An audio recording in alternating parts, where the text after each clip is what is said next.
Sarava. I want to talk about a topic today that always seems to come up in the comments of my videos, and that is about astral projection.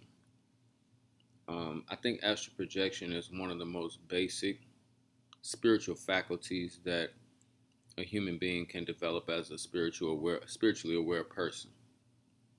Um,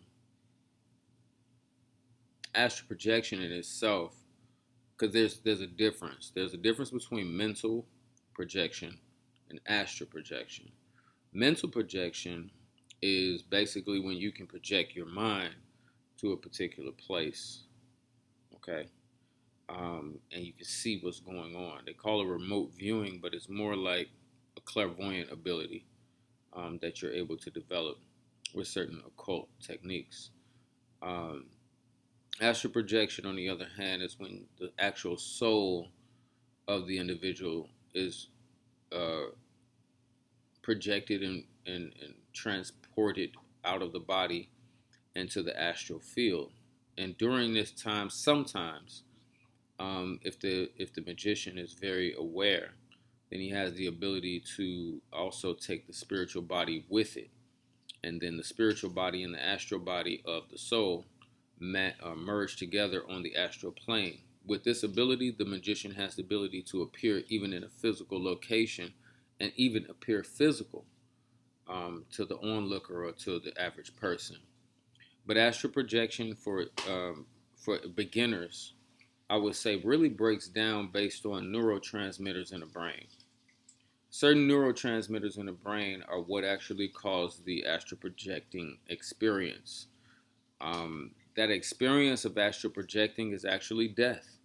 It is the experience of death, and this is why some of your mystics of certain mystical orders of the East, they have a term that says "I die daily."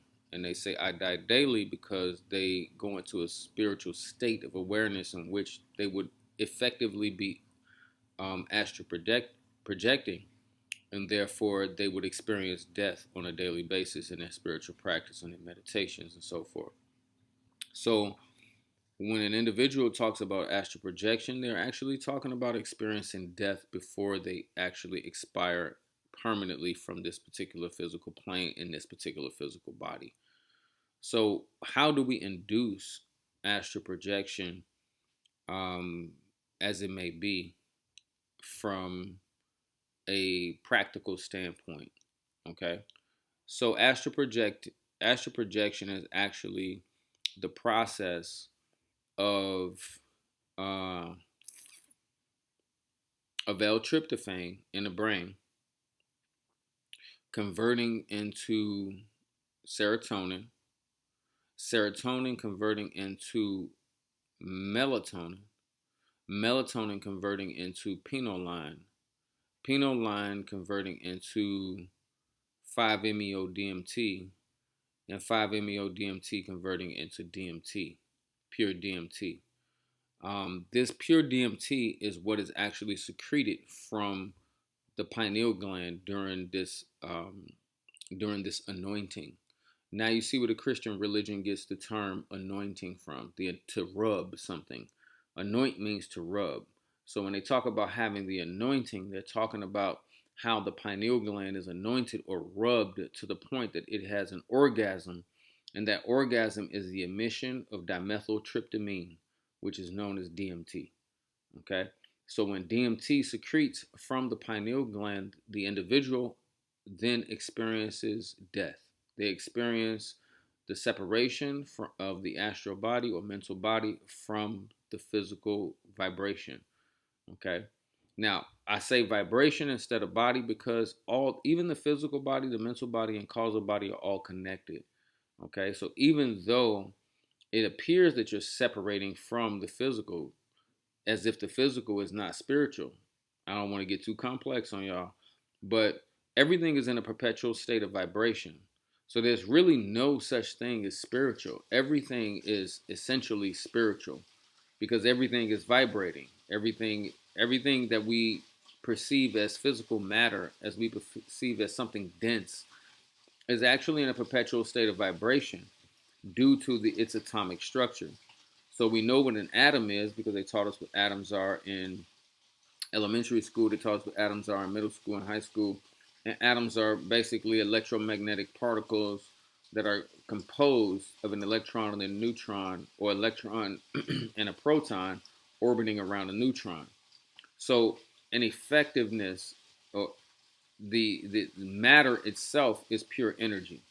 So in knowing that matter itself is pure energy, because all matter, what we consider to be solid, whether it be these frames, this hat, these beads, me, or whatever, are all composed of energy. And this particular energy is uh, an effectiveness hollow, meaning that effectively this energy is hollow in itself. When you actually break down an atom, you look at an atom, and an atom has no solid space. It has an electron, it has a proton, a neutron, and when you split the neutron, you get, other type of subatomic particles and things of that nature. But for the most part, you have an atom, and that atom is hollow. It's not based off anything solid, but everything that we consider to be solid is based on these atoms. Okay, so how can we really take this reality as serious as we do? You know what I mean? When we look at it, it's all an illusion. When you look at it subatomically, you look at it from the eyes of quantum physics, you look at it from the eyes of the occult, it's an illusion that we create with our mind. It's a damn real illusion, but we created ourselves, because you got to ask yourself, well, if everything is energy, right? If everything is energy, then why and how does it appear to be solid to me? What's making it solid to me? What's making this hat solid when this hat is composed of nothing but atoms, energy particles that are hollow, right? This is what they was trying to show you in the movie The Matrix, when they was showing you the Matrix code. The Matrix code was actually symbolic for the atomic structure of everything that we consider to be real, and how it is nothing more than an illusion. Okay, it's an illusion that we create with the mind, but our mind gets so engulfed and so engrossed in the dimension in which we exist, in the vibration in which we exist, where we completely identify with this person. I am Nebrotician, I am so and so, I'm Tata this, I'm that. And we get so caught up in that ego, that identification with this physical personality, that we lose our sight of our spiritual awareness. And therefore, this is why I differentiate between the terms sorcery, magician, mystic, and so forth, because those spiritual adepts who are on the level of what I'm speaking, those people are beyond the level of sorcery. It means that you can practice sorcery, but you still won't spiritually grow. You see, you can practice sorcery, but you still won't spiritually grow. And that's because if your awareness is still being stuck in the identification of mind and body, then you're never gonna go beyond just working with things outside of yourself. Okay, so astral projection in itself really teaches us how to be spirits.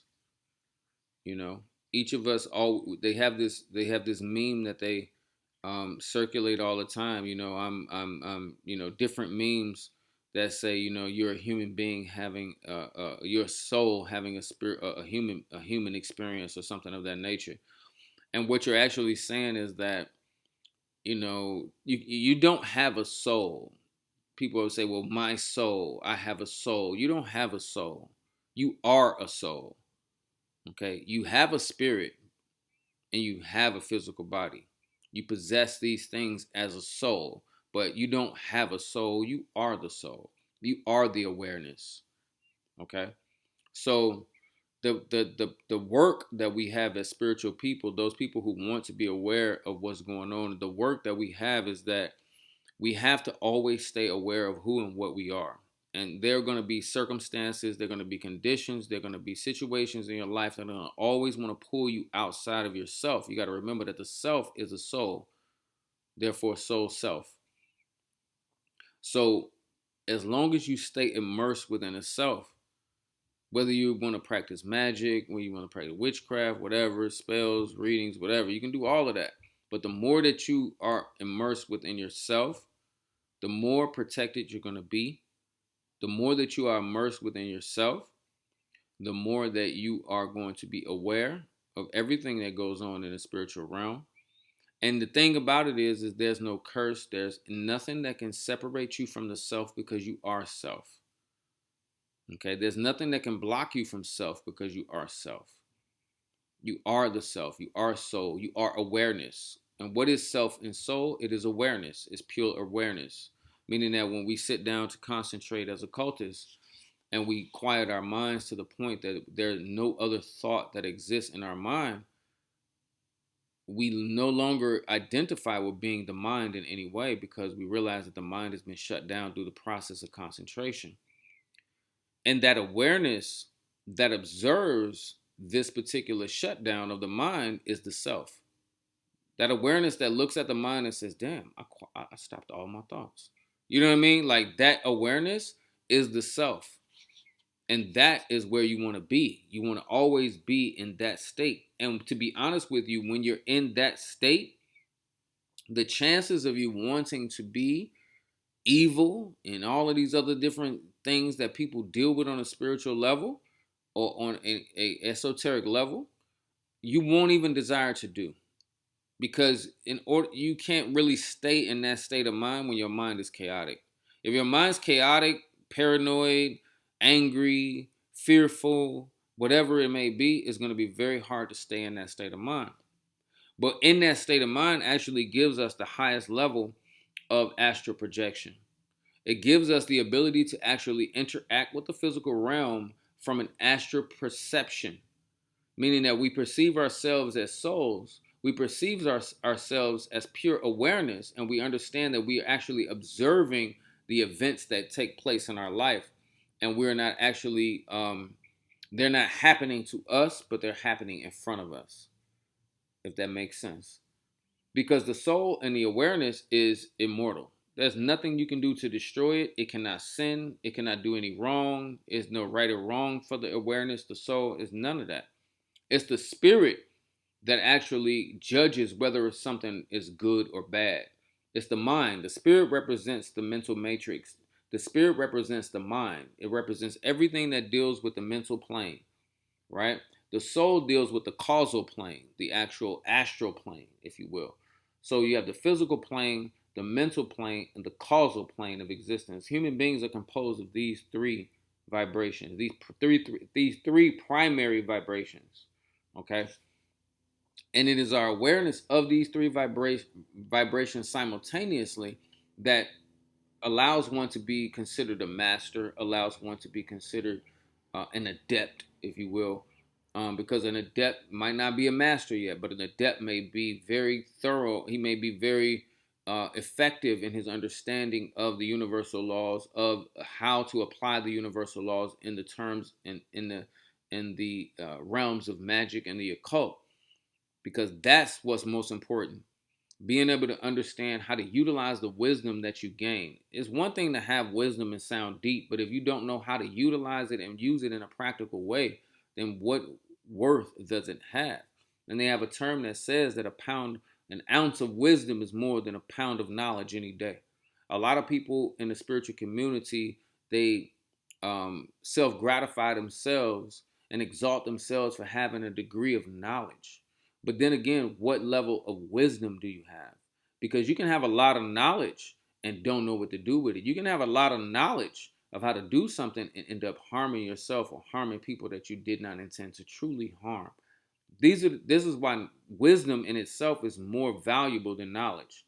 I'd rather have an ounce of wisdom than a pound of knowledge any day, because wisdom is going to give you the intuition to understand how to utilize that knowledge. Okay. This is one of the reasons why throughout my career, throughout my spiritual journey, through traditions where I've accumulated a great deal of spiritual powers in regards to shrines and things of that nature, that I never let it go to my head to the point that I became ego tripping and I became attacking people and doing all of this crazy stuff, because you don't want to lose yourself in that. And when you lose yourself in that and you allow yourself to become obsessed in that, then you can't spiritual grow spiritually grow on the level in which I'm trying to explain to you all. There is no merging with the self. You're too engrossed in your ego, your identification with who you are in the physical realm, when you don't realize that everybody got to die one day. Everybody does. The physical body, unless you understand the science of immortality, and you start to practice that science on a daily basis in order to immortalize your physical body, then you're going to die one day. And most people don't have that knowledge. So they're going to experience that. So to cling on to the physical life as if, I got to protect this personality because so and so said I was a bitch ass nigga, or so and so said I was a fake, or so and so said I was a fraud, or so and so said this, or so and so said that, to continue to protect something that is temporary puts you in a state of ignorance if you consider yourself to be a spiritual person. And on a level of astral projection, you have to be at a point, if you really want to truly master astral projection, you really want to be at a point in which you are fully aware of who you are as a spiritual entity. Okay? And you want to be in your right perception of who you are as a spiritual entity. Because as long as you identify yourself as the physical form, as you explore the realms of astral projection, and you can explore astral projection without having to transcend these levels of awareness. You can experience it, but it's going to be very limited. Okay? When I first experienced astral projection, I was scared as hell. You know what I mean? And there was a certain meditative technique that I'm not going to teach on YouTube. And there was a certain nutritional formula that I'm not going to teach on YouTube that I utilized in order to be able to facilitate a authentic experience of astral projection. Not while I was asleep, but in meditation. A type of meditation that I teach you that will allow you to have this actual experience. This we can have a class for in the members or the Nebrotician Premium, or something like that, if that's what y'all want. But I'm telling you, that's what you need. You need at this level of the game, you need the nutritional formula and you need the technique to be able to facilitate the anointing of the pineal gland so that the dimethyltryptamine can emit or secrete from the pineal gland in order to give you this experience of what you can term to be astral projection. In different cultures, they call it different names. For example, in the Indian culture, in the Vedanta culture, and so forth, they call it samadhi. All right, samadhi means union, meaning when your mind becomes one with your spirit, and you actually experience yourself as a spirit. You don't see yourself um, as a physical body as much. You know what I mean? You understand that you're very aware of your spiritual nature just as well as you are of your mind, just as well as you are of your physical body. You notice that about most of us as human beings is that we struggle with becoming more aware of ourselves as spiritual beings because it's not something that can be seen, smelt, touched, heard. It's something that can be inherently felt sentiently, but it's not something that we can actually you know, experience with our physical senses. And and anything that happens in the mind is happening at the same time that I'm talking right now. So we're very aware of the mind because we need the mind in order to operate as conscious living beings, as sentient beings. So the mind is very important, but the mind is also a gateway because if you have the ability to control the mind on certain levels, then you can take the mind beyond the level of three-dimensional reality. You can take the mind beyond the level of person, places, and things, and you can move it into the causal plane of existence where it can identify itself with its spiritual awareness. And by doing so, this is how we achieve enlightenment. Now, there are multiple different techniques for doing this, but at the same time, I like to utilize those techniques that are of least resistance and those techniques that allow me to continue a lifestyle in which I enjoy while at the same time spiritually growing. So the techniques that I teach for astral projection, um, it does not limit you from your current diet, if you will. Now, I'm not going to say that you cannot change your diet to help bring in more energy. But what I'm going to be teaching you how to do is to bring in the energy, how to bring in the energy and build the energy body so that you can actually have the experience of astral projection that you desire. experience yourself outside of the physical form. I've done it. I've done it plenty of times. I do it. This is a deep and very intimate part of my Luciferian practice. I do not teach it publicly. I do not teach it to anybody. I don't teach it to God children in any ATR. I don't teach this. You know what I mean? But a lot of people have been asking me about astral projection, and it's really, at first I wasn't going to say anything about it. I wasn't going to teach about it at all. I was going to leave it alone because astral projection, there's some things that you could do. Once you get very familiar with astral projecting, you could become quite dangerous. And a lot of people out here, they're not really dealing with things from a holistic perspective. And because of that, you know what I'm saying, I don't want to divulge information to a community of people that will misuse it and abuse it. You know what I mean? That don't have balance, they don't have self control, and so forth. You know what I'm saying? Especially from a Luciferian perspective. So, astral projection for me is something that is very real. I feel like it is a basic power of the occultist, of the black magician, but I also think that it is something that everyone should strive to be able to do as human beings in essence. You know what I'm saying? You should be able to astrally project because being a spirit is a part of who you are as a human being. We're physical beings. We know this. We look in the mirror. We touch ourselves. We work out. We have sex. We eat food. We do all the things that we like to do. We experience life through the physical form every single day. We're very familiar with that. We also have a mind, and we know that we have a mind because we're always dreaming. We're thinking of ideas. We're creating things. We're moving based off what we think in our mind.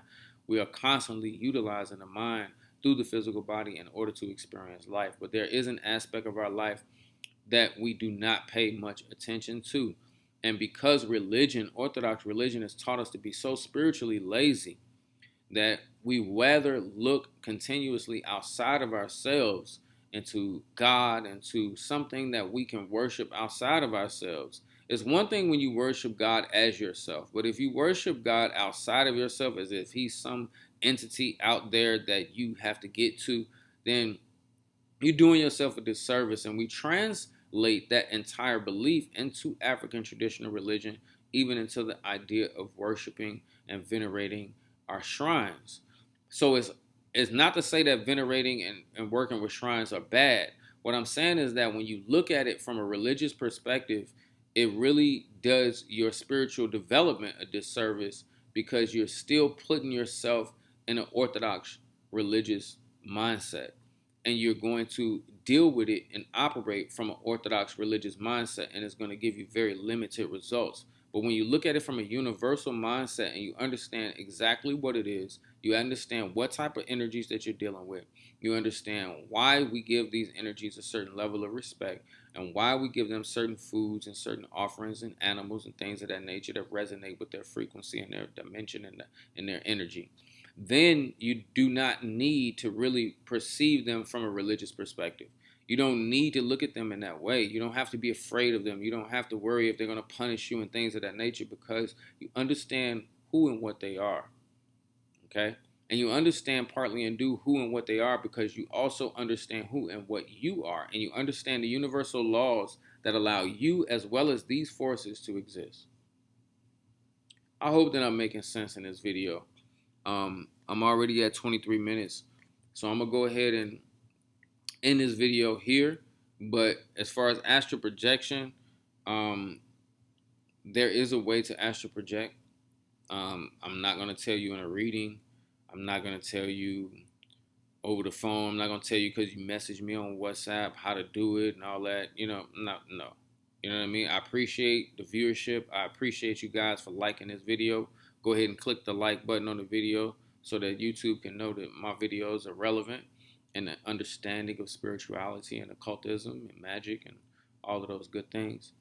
But I would be doing myself and I would be doing the spiritual community a disservice to divulge that type of information on a public forum for those people who are not taking their spirituality serious.